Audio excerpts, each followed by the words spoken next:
Bonjour à tous et bienvenue dans une nouvelle vidéo de Amandine reprend les bases. Le concept de ce format de vidéo est simple, on analyse ensemble des situations complexes de copropriété. Et aujourd'hui, on commence très fort puisqu'on va analyser le profil d'une copropriété qui a résolu 80 000 euros d'impayés. Je vais vous expliquer ce que la copropriété a mis en œuvre pour réduire les impayés de charges et on verra ensemble également quoi faire si vous aussi vous faites face à des impayés dans votre immeuble. Et avant de vous laisser avec la suite de la vidéo, je vous invite dès maintenant à vous abonner à notre chaîne YouTube et activer la cloche. Merci.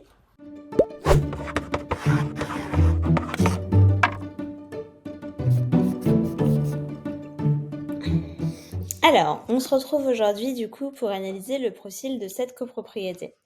On va analyser le profil d'une copropriété qui a résolu plus de 80% de ses impayés de charges. Donc c'est quand même un plutôt très bon score et on va analyser ensemble ce qu'ils ont fait pour résoudre ces impayés de charges. Et je vous détaillerai ensuite une procédure un petit peu plus générique si vous aussi vous êtes confronté à des impayés de charges de copropriété. Concernant le profil de la copropriété du jour, on est sur une copropriété de 179 lots, donc c'est quand même une grande copropriété, située en banlieue parisienne dans le 78. C'est une copropriété qui a 6 membres au conseil syndical avec une présidente du conseil syndical bien investie. Petite pause peut-être sur les organes de la copropriété et le conseil syndical. En gros, qu'est-ce que c'est? Le principal organe de la copropriété, c'est le syndicat des copropriétaires. Le syndicat des copropriétaires, en gros, c'est un organe qui rassemble tous les copropriétaires et c'est un organe qui se forme automatiquement et sans aucune formalité dès la naissance de la copropriété. Au sein de ce syndicat de copropriétaires, il y a un ou plusieurs copropriétaires qui peuvent être élus en assemblée générale et qui constituent ensemble ce qu'on appelle le conseil syndical. Le conseil syndical, il va élire en son sein un ou une présidente du conseil syndical. Donc, dans notre cas, c'est une présidente. Le troisième et dernier organe à connaître dans une copropriété, c'est le syndic de copropriété.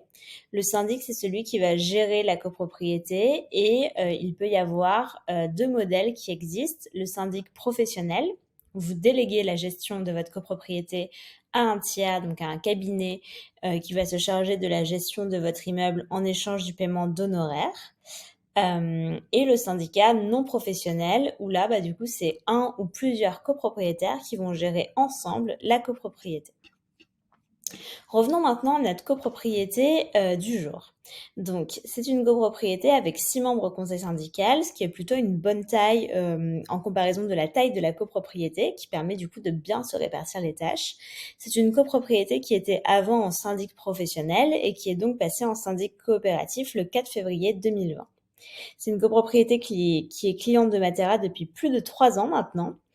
Et c'est une copropriété qui a un budget de 162 000 euros par an. Donc là, c'est un budget de 162 000 euros pour l'exercice 2022-2023. On voit toutefois qu'ils ont dépensé environ 145 000 euros mi-septembre. Donc là, on approche de la fin de l'exercice. Donc on peut se dire qu'ils n'auront pas dépensé la totalité de leur budget. C'est une copro qui n'a pas de fonds de travaux, ce qui n'est pas étonnant parce que c'est une copro neuve qui a été livrée en 2019. Et comme vous le savez peut-être, le fonds de travaux n'est obligatoire que pour les copropriétés de plus de 10 ans. Pour rappel, le fonds de travaux, c'est un matelas un peu financier, effectivement, de réserve qui est alimenté via les appels de fonds. Donc, concrètement, les copropriétaires vont devoir payer des fonds supplémentaires. L'utilité, c'est que si vous avez des gros travaux à faire dans votre immeuble, plutôt que de devoir payer des 1000 et des cents d'un jour à l'autre, vous avez ce petit matelas de sécurité que vous allez pouvoir utiliser pour effectuer ces gros travaux. Voilà. Dans le cas de notre copropriété, elle n'en a pas et c'est tout à fait normal puisqu'elle ne remplit pas les critères d'obligation pour obtenir un fonds de travaux.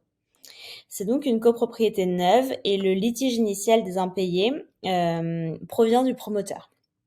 En fait, le promoteur, quand il a livré les lots, il y a eu plusieurs malfaçons qui ont été découvertes. Donc, des malfaçons, c'est des choses qui n'ont pas été bien effectuées et qui sont différentes de ceux qu'avaient acheté les propriétaires sur plan.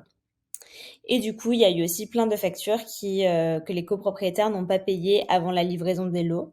Et le promoteur a donc imputé ces factures aux copropriétaires qui aujourd'hui les contestent. ce qui fait qu'il y a beaucoup de débiteurs et un montant astronomique d'impayés, en tout cas au départ, avant que la copropriété n'agisse. Concernant la procédure maintenant, la présidente du conseil syndical a privilégié, ce que je trouve très bien, une démarche amiable. C'est-à-dire qu'au début, elle a fait énormément de pédagogie et de communication. La situation étant opaque, personne ne comprenait vraiment ce qui se passait et donc elle a beaucoup expliqué la réglementation et elle a aussi expliqué la situation, donc qu'est-ce qui s'était passé avec le promoteur, comment ça se faisait qu'il y avait des dettes astronomiques pour certains et voilà où on en était et quelles étaient un petit peu les prochaines étapes. Elle a aussi utilisé la plateforme Matera pour communiquer et envoyer un email personnalisé à tous les copropriétaires débiteurs. Donc, je vais me rendre ici sur sa plateforme. Donc, ici, on est sur sa page d'accueil. Donc, vous pouvez voir que ici, on peut avoir un coup d'œil le compte bancaire avec notamment le budget, ce que la copropriété a dépensé vs ce qui a été voté. Et en fait, elle a utilisé surtout cet onglet-là, l'onglet communication, à la fois via les publications qui sont du coup vues par tous les copropriétaires.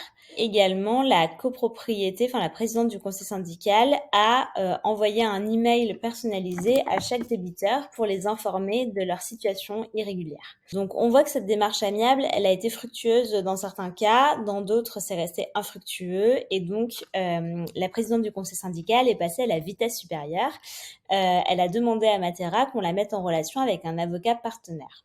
Et toute la procédure a été suivie à la fois par le service juridique de Matera et le conseil syndical de cette copropriété.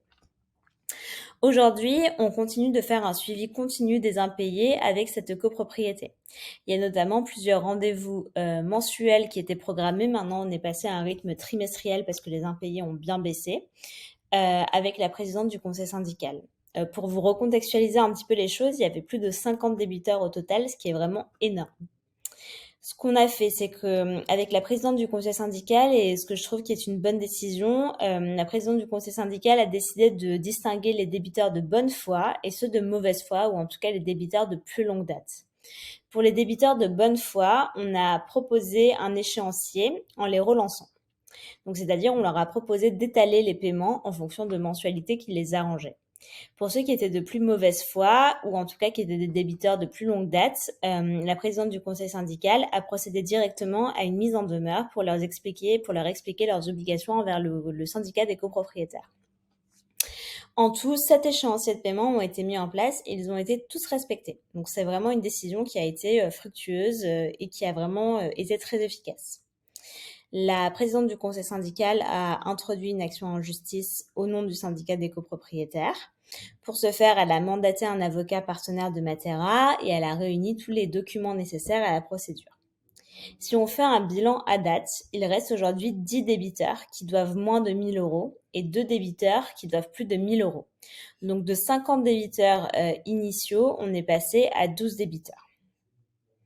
Maintenant, ça c'est la situation de cette copropriété, mais comment on fait si vous avez des impayés dans votre copropriété actuellement?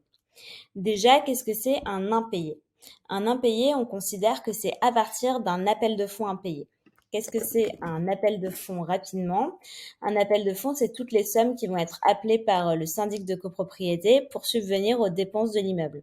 Concrètement, ça couvre pas mal de dépenses comme la rémunération du syndic professionnel si vous passez par un syndic professionnel, le salaire de votre gardien d'immeuble si vous en avez un, et aussi tout le paiement de vos prestataires de copropriété, ménage, espace vert, etc. Ce qui fait concrètement que si les impayés s'accumulent, le syndic de copropriété ne pourra plus payer les prestataires de votre copropriété. Et les parties communes de votre copropriété vont donc se dégrader. Et donc, votre logement va perdre de valeur.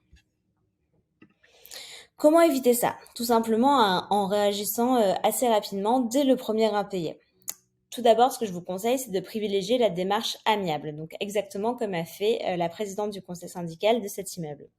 Vous pouvez proposer soit un report temporaire de paiement, s'il s'agit par exemple de difficultés financières vraiment très temporaires, ou alors pour des difficultés financières un petit peu plus régulières, on va dire un échéancier de paiement qui permet d'étaler les paiements en fonction de la capacité financière du débiteur.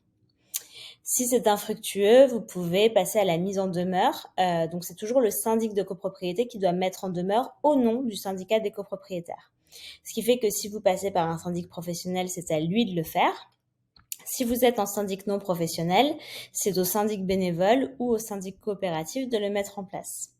À partir de la mise en demeure, le copropriétaire a 30 jours pour payer ses charges et vous pouvez éventuellement lui imputer des intérêts de retard. Si au bout de ces 30 jours, rien ne se passe, le syndic de copropriété va envoyer une lettre de rappel qui va rappeler les dettes, d'une part, et d'autre part, l'informer qu'à défaut de paiement, le syndicat des copropriétaires n'aura d'autre choix que d'introduire une action en justice contre lui. Il reste 30 jours à ce copropriétaire pour payer les charges, et si au bout des 30 jours, il ne se passe toujours rien, le syndic de copropriété va engager une procédure auprès du tribunal compétent au nom du syndicat des copropriétaires. Donc vous voyez quand même que ça peut être assez long. Si on privilégie la démarche amiable, puis ensuite on met en demeure, il y a un délai de 30 jours, puis la lettre de rappel, il y a encore un délai de 30 jours. Et enfin, la procédure au tribunal, là, ça peut être très très long. C'est pour ça que c'est important d'agir dès le premier impayé pour régler la situation avant que ça ne s'envenime. Il y a aussi quelque chose qui est important de souligner, c'est que les charges impayées en copropriété, elles sont prescrites au bout de 5 ans. Ça veut dire que si au bout de 5 ans, la copropriété n'a pas fait d'action, le copropriétaire débiteur ne doit plus ces charges-là. En revanche, s'il y a une action en justice qui a été introduite dans cette période de 5 ans, elle court évidemment toujours, même si le jugement n'a pas été rendu. Enfin, une petite chose sur laquelle je voulais insister parce que c'est une inquiétude qui revient beaucoup, ce que je peux tout à fait comprendre, le copropriétaire débiteur est le seul responsable des frais d'avocat engagés par le syndicat des copropriétaires. Il n'y a pas de solidarité entre les copropriétaires. On va aller vérifier ça tout de suite. Hop, solidarité. Voilà. Selon l'article 10.1 de la loi du 10 juillet 1965, donc qui est la loi qui régit le régime de la copropriété, les frais de mise en demeure sont exclusivement à la charge du copropriétaire débiteur. Donc concrètement, tous les frais d'avocat, de mise en demeure, d'huissier, peu importe, sont à la charge du copropriétaire débiteur et les copropriétaires ne sont pas solidaires des dettes du copropriétaire débiteur. Et voilà, c'est tout pour moi. On a analysé du coup cette copropriété-là qui a du coup résolu 80% de ses impayés. Encore bravo à elle. Si vous voulez qu'on analyse une autre situation de copropriété ou si vous faites face vous-même à une situation délicate de copropriété et que vous voulez que je vous donne mes conseils, n'hésitez pas à laisser un petit commentaire sous cette vidéo ou à nous envoyer un message privé sur nos autres réseaux sociaux.